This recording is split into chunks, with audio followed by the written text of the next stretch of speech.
Baiklah, jadi di sini saya akan menjelaskan permasalahan suatu jurnal, yaitu saya mengangkat masalah jurnal mengenai penyakit NAFLD, yaitu non-alcoholic fatty liver disease, yaitu penyakit hati berlemak non-alkohol, yaitu kondisi di mana terjadi penumpukan lemak berlebih di hati yang tidak disebabkan oleh konsumsi alkohol berlebihan.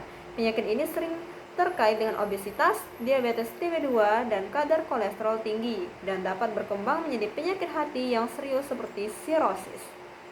Jadi di sini saya sudah merangkum permasalahan. Jadi jurnal utama yang saya ambil yaitu mengangkat penyakit NAFLD, dan permasalahan yang dapat saya simpulkan yaitu mengapa diagnosis penyakit NAFLD sering terlambat. Maksud dia terlambat di sini yaitu penyakit itu sendiri sudah mencapai stadium akhir baru disadari kalau seseorang tersebut menderita penyakit NAFLD, yaitu. Dan permasalahan yang kedua yaitu pengobatan terbatas.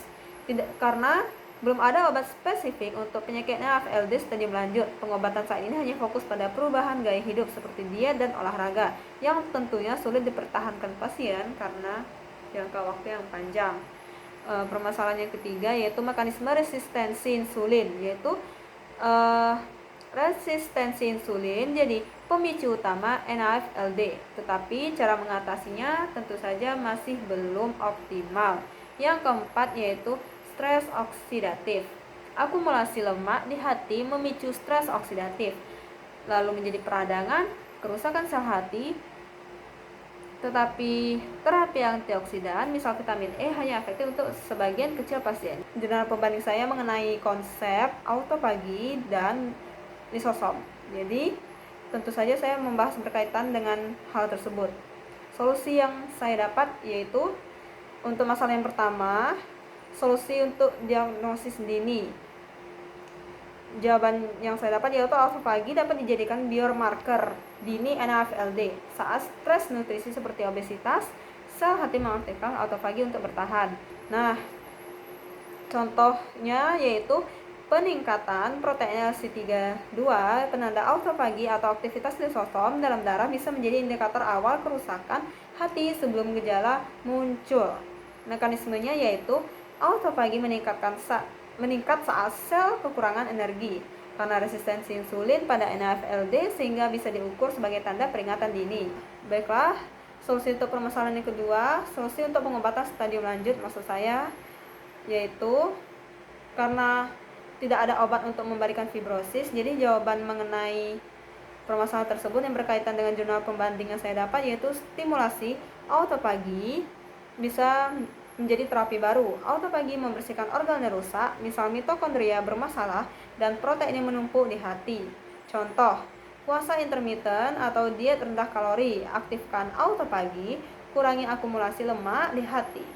Obat yang targetkan lisosom, maksudnya seperti obat rapamycin, yaitu menghambat protein mTOR dan meningkatkan autofagi, dan sedang diteliti untuk NAFLD. Mekanismenya yaitu autofagi menghancurkan doplet lemak dan komponen rusak di hati melalui lisosom sehingga memperlambat fibrosis. Doplet lemak itu yaitu tetesan lipid. Solusi yang ketiga dari resistensi insulin yaitu autofagi memperbaiki resistensi insulin dengan cara membersihkan mitokondria yang rusak melalui mitofagi, lalu kurangi stres oksidatif, lalu sel hati lebih responsif terhadap insulin. Yang kedua yaitu mendaur ulang protein yang mengganggu sinyal insulin, misal protein yang menyebabkan peradangan. Bukti yaitu seperti percobaan dari jurnal yang saya baca yaitu tikus yang autofagi aktif memiliki kadar gula darah lebih stabil dan resistensi insulin lebih rendah. Solusi yang terakhir atau solusi yang keempat tadi yaitu tentang stres oksidatif. Solusinya yaitu autofagi mengurangi stres oksidatif dengan menghancurkan mitokondria yang memproduksi ROS atau reaktif oksigen spesies secara berlebihan atau mitofagi. Yang kedua, membersihkan protein teroksidasi yang menumpuk di hati. Contoh aktivasi autofagi oleh senyawa seperti spermidina yang ditemukan dalam gandum menurunkan stres oksidatif pada sel hati.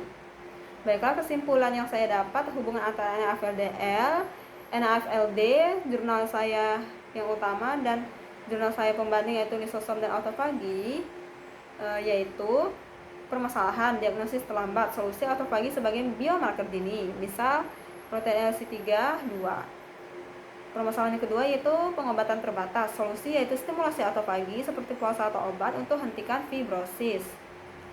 Permasalahan yang ketiga yaitu resistensi insulin, solusinya autofagi memperbaiki fungsi mitokondria, lalu mengurangi resistensi. Permasalahan yang keempat yaitu stres oksidatif, solusinya yaitu mitofagi bersihkan sumber LS di hati.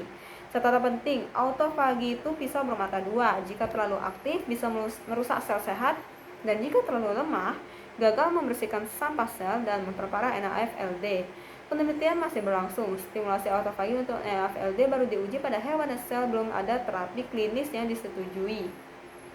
Gaya hidup tetap menjadi kunci. Meskipun autofagi menjanjikan, perubahan diet dan olahraga tetap menjadi fondasi pengobatan NAFLD.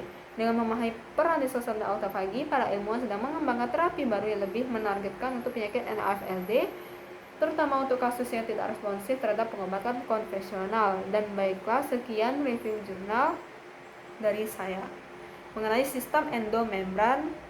Terima kasih.